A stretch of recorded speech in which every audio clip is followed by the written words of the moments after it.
Hi, my name's Ollie from Electra-Zoom. Now today we're going to give you a run through of how to change a tyre on a JIVR electric scooter.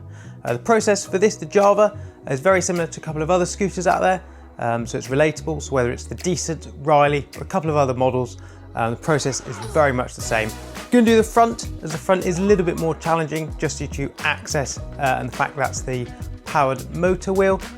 First off, if we come down to the wheel here, first thing we need to just remove these little reflectors. You might be able to lift those off a little bit with your nail, but you might need a blade just to catch the edge on them. You need to be a little careful with the reflectors as you likely need to reuse them unless you've already got new ones. Next up, we've got these little Allen key head screws holding the fork covers on. You need to undo those, 2 bolts either side. Using a 3mm Allen key, you need to get those undone. Once you've got the 2 screws out, you want to pop them somewhere safe so you don't lose those.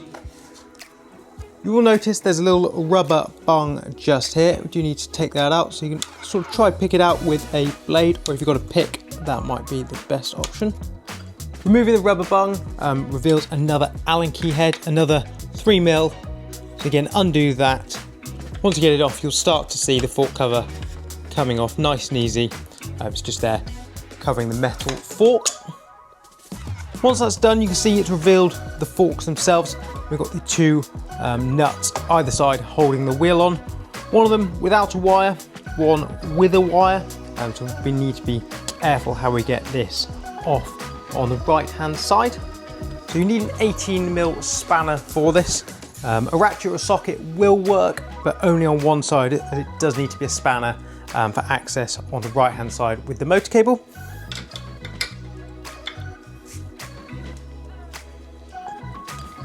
These may be quite tight, so we will need to support the scooter to get these off. You will notice there's a little washer here as well. Again, you want to keep that safe, make sure it goes back on in the correct order. With the right hand side, very much the same. You've just got to be a bit careful as we do have the motor wire here, and which socket won't work. It does need to be a spanner. As we come to loosen this side, as we've got the other side off, you need to hold it as it will want to drop off. The nuts won't come off on this side, nor will the washer fully. Give it a slight wobble, you'll feel it drop off there. Give the wire a little bit of a pull, so you'll feel a bit of a slack, just so we can get it out from the forks. We've got accessibility like so. At this point, I'd recommend dropping the scooter down, or just making sure you've got something that can support this. There will be times where you're not able to hold it, and you want to make sure it's not hanging from the wire itself. Although it's pretty strong, over time it might damage it. There are a lot of fine wires inside, so you want to make sure it's fully supported and there's no strain on the wire at any time. Now at this point, you've got a couple of options. You can try to change the tyre while it's still connected to the motor cable, and the motor is sort of all housed within it still. We prefer to take the motor out. It's just a bit easier for access. Means you've got the wheel itself and tyre free from the scooter. You don't need to have it resting on the box like so. So this time with a 4mm Allen key, you've got the bolts on the wire side of the motor. Unscrew these. Once you've got those all out, the motor's ready to come off from the scooter. Turn it over, you'll notice there's a washer on this side. Just take that off. Make sure you pop that somewhere safe. Just remember that goes on first before any other nuts or washers. So you've got all these screws out. You want to make sure that one of the nuts here on the wire side is actually slightly in. It just stops this top cover coming off when you come to take it out. You've already pressed it through a little bit. You might need to give this a bit of a tap with a mallet, or if you've got a hard surface like so, you can press down pretty hard, and then you should be able to lift the motor out. Might take a bit of wobbling. It might find that it is quite difficult to get out. It's purely because it's the magnets inside here and just pulling everything in. So you've got that out. That's what your motor looks like. You want to make sure this is all clean and dry. Make sure it's not contaminated with any dirt or anything. Now, so you have this washer just there, that was in there like so. I'm gonna make sure that goes back on as well. So we've done the majority of the hard bit, if you like, of getting the wheel and tyre off, free from the motor, and so that makes life a lot easier now. We're not tied to the scooter anymore, access a lot easier. So now we need to get the tyre off, get the inner tube out, and get some new ones on. First off, we want to make sure if there's any air in here or any air left, it is removed. And just keep an eye as well on the type of valve you've got, whether it's a straight or a bent one.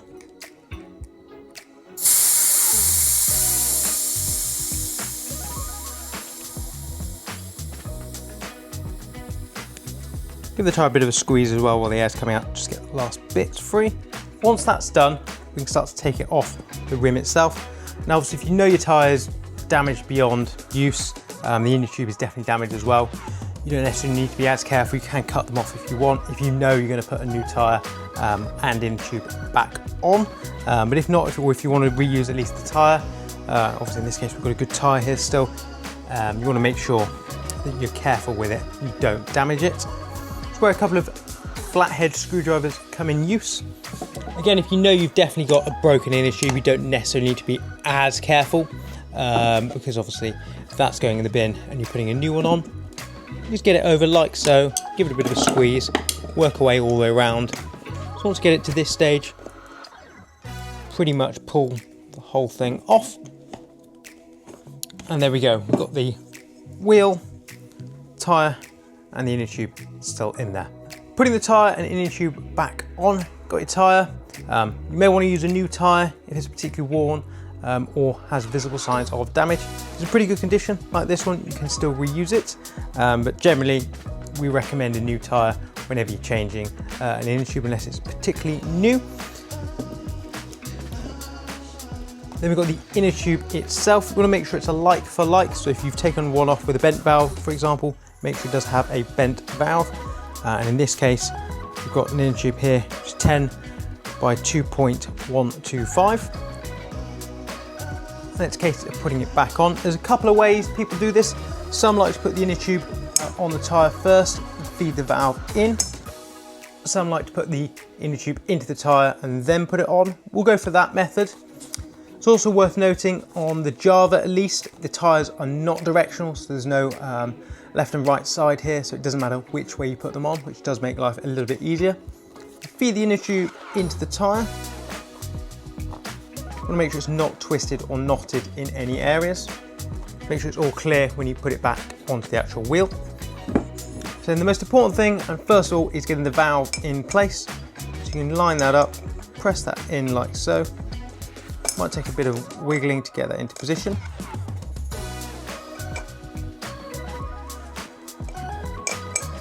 There we go, we've got that in like so. You can, if you've got it still, put the valve cap on. That should hold it and stop the valve falling back in and being inaccessible.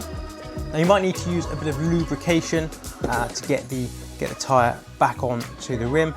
Now we're fortunate and we're lucky we've got some grease which we can use, but if you haven't got that, you can use some soap, washing up liquid, anything like that, just to help get the tyre on more easily.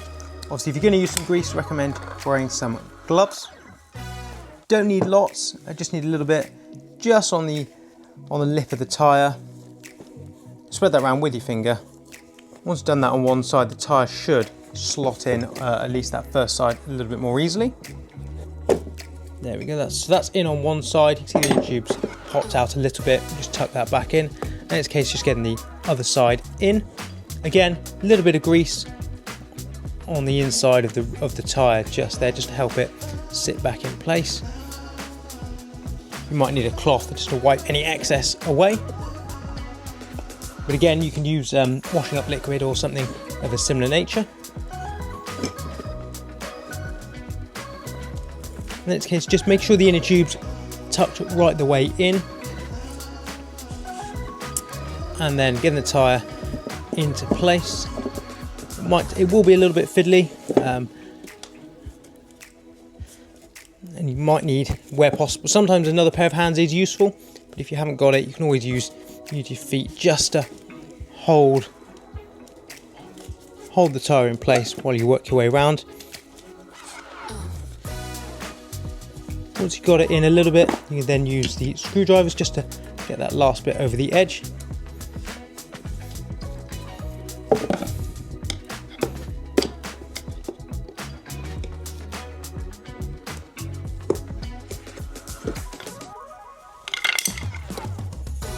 Once you've got it in like so, make sure it's in on both sides, give it a good squeeze, make sure there's no tight spots. And then first of all, we want to check that the inner tube is in good condition and we haven't throughout the process damaged it anywhere. Get yourself a little pump, whether it's electric or a hand pump. Check on the sidewall of the tyre what the pressure should be. For the JIVR here, it tells us it should be 36 psi when cold.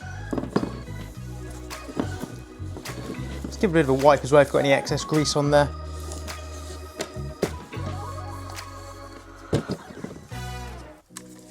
So set your pump to 36 psi.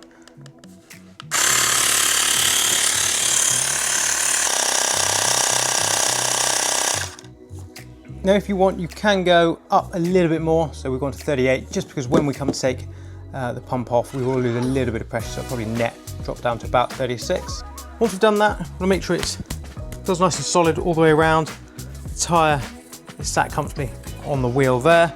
There's no damage, no marks. Gonna have a good listen. Make sure it doesn't sound like there's a slow leak anywhere. Once we're confident that's all good, we can get it back onto the scooter. First of all, we've got to pop the motor back in. And remember, any washers or anything that came out in the process. So we've got this one here, sat on the inside of the motor like so. And you've got to be really careful with your fingers here, make sure they're not anywhere near the inside of the wheel or the motor. As we found out before, the magnets are very strong, so they will pull them in, they will trap your fingers, so do be careful here. So get it lined up. You'll see how quickly it bites, but that's all in position there.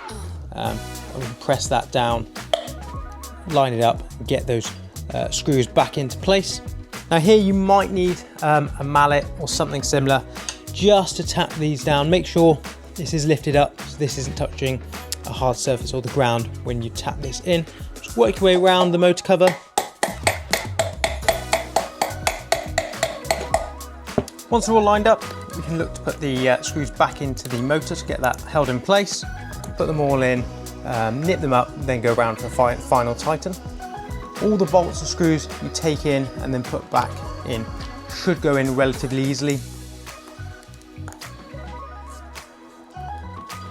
Once that's done, we're ready to get the motor back onto the scooter itself. It's important to remember which way round bolts and washers went. So we've got the one here that goes in the other side of the fork, and we've got this little one here which goes on the inside.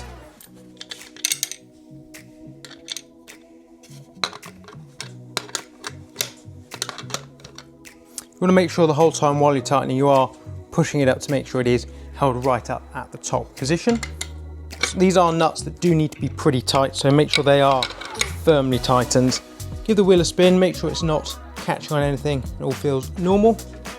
We can now get the fork covers back on, so very much the same as before. Pop that back into position.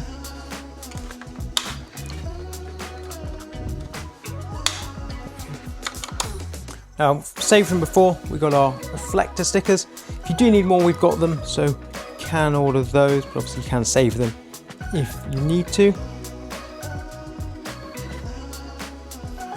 So you've got the covers back on, reflectors stuck back into place. You're pretty much all done. Obviously you want to give it a good check over, make sure everything feels normal. Motor's spinning like it should. Really important to keep the pressures up to 36 psi on the JIVR. The main cause of punctures isn't actually penetration through the tyre from a nail or something like that. Often what people think is the cause, but actually it's the inner tube pressure being too low. The inner tube becomes a bit saggy. With that excess sag, it gets caught on the inside of the wheel itself. It's called snake bite. You often get two indented marks. That's generally the main cause of the thing we most commonly see is the inner tube not being up to the correct pressure. So that's how you change the tyre on the JIVR electric scooter. Same process applies to a lot of other models, so things like the Decent, Riley, a number of other scooters out there. One thing we do, which might be a bit different to others, is remove the wheel from the motor. That's a personal preference of ours. It enables us to take the tyre and wheel away from the scooter itself. We're not bound by the motor cable itself. However, you can change the tyre with the wheel, tyre and motor all attached if you want. It's just down to personal preference. So if you don't want to take the motor out, you absolutely don't have to. Hopefully you've enjoyed this video. Hopefully it's taught you how to do this.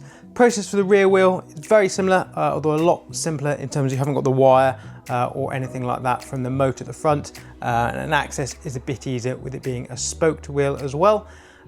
Remember to like and subscribe and follow us to see our latest videos.